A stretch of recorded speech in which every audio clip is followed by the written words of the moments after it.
Hey guys, today's video is on a Fire Stick. I'm one of those people that uses a Fire Stick to watch, movies and so on there.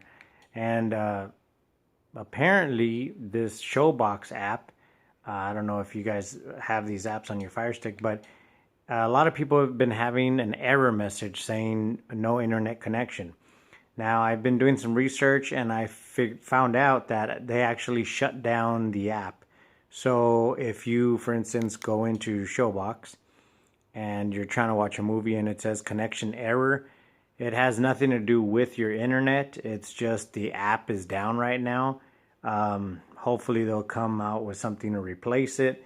But I mean, you can go to any other app you might have and it'll work. So I know it's not the internet connection, just the app has been shut down. So I'll keep you all posted if I find something that works as well as that.